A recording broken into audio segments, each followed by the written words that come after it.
لیکن یہ تو انہوں نے اپنی عقل لگائی، ویسے یہ نہ اللہ نے کہا نہ رسول اللہ نے یہ کہا، انہوں نے کہہ دیا، ایک بات اپنے دماغ سے نکال لی۔ رسول اللہ صلی اللہ علیہ وسلم کے زمانے میں اور صحابہ اور تابعین کے زمانے میں وہ یہ نہیں کہتے تھے، وہ کہتے تھے کہ بس اللہ تعالیٰ اول ہے، آخر ہے، ظاہر ہے اور باطن ہے، باقی یہ تمہاری سمجھ کی بات ہے کہ تم سمجھو کہ کس طریقے سے ہے، لیکن ہے اسی طریقے سے۔ اللہ نور السماوات والارض، اب کس طریقے سے اللہ تعالیٰ زمین اور آسمان کا نور ہے، اس سے بھی آپ بہت کچھ مسائل نکال سکتے ہیں، لیکن اس کے اوپر بحث نہیں کر سکتے۔ بعد میں لوگ نظریات میں زیادہ چلے گئے اور عمل کم ہوتا گیا، یہاں تک کہ آج کا زمانہ ایسا ہے کہ آپ دیکھیں گے کہ لمبے لمبے مضمون نکلتے ہیں، بلکہ کتابیں تک لکھی جاتی ہیں، لیکن لکھنے والے کا عمل اگر آپ دیکھیں تو جو کچھ اس نے لکھا ہے اس کا 10واں حصہ بھی نہیں ہے، زبان یا ذہنی سب کچھ ہے، عملی بہت کم ہے۔ یہ تو ایک تنزل ہے، اس منزل کو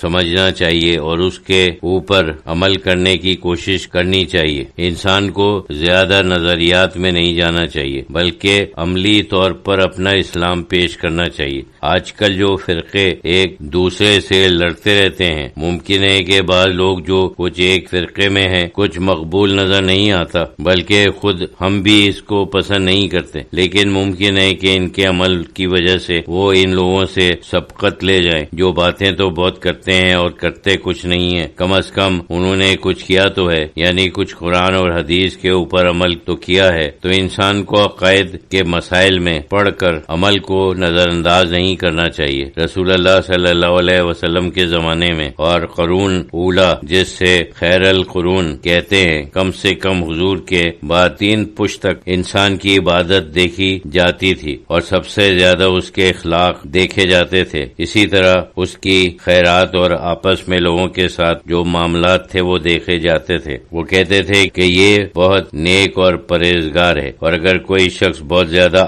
عبادت کرتا تھا تو اس کی بھی بہت عزت کرتے تھے۔ جو زاہد کے نام سے، عابد کے نام سے مشہور ہوتے تھے، لیکن اگر کوئی شخص ایسا ہوتا تھا جو بہت زیادہ عبادت اور زاہد ہوتا لیکن اس کے اخلاق خراب ہوتے تھے اور لوگوں کے ساتھ معاملہ اچھا نہیں ہوتا تھا تو اس کی بالکل کوئی عزت نہیں ہوتی تھی۔ اس زمانے میں یہ چیز تو ہو ہی نہیں سکتی، یعنی ایسے لوگ ایک تو اس زمانے میں ہوتے ہی نہیں تھے، اور اگر ہوتے بھی تھے تو انہیں کسی کی نظر میں کوئی عزت حاصل نہیں ہوتی تھی۔ ان کو جو عابد اور زاہد سمجھتے ہی نہیں تھے، اس شخص کو عابد اور زاہد سمجھتے تھے جو اخلاق کے اصولوں پر بھی عمل پیرا ہوتا تھا۔ صرف 2 ہی چیزیں تھیں، یہ صرف آج کل نہیں ہے بلکہ صدیوں سے چلا آ رہا ہے کہ لوگ اپنے اوپر لیبل لگا لیتے ہیں کہ میں فلاں ہوں، میں فلاں ہوں۔ کوئی وہابی ہونے کا دعویٰ کرتا ہے، کوئی فقی ہونے کا دعویٰ کرتا ہے، کوئی سنی ہونے کا دعویٰ کرتا ہے، کوئی غیر مقلد ہونے کا دعویٰ کرتا ہے، لیکن اگر دیکھو تو صرف دعویٰ ہی دعویٰ ہے۔ ان سب کا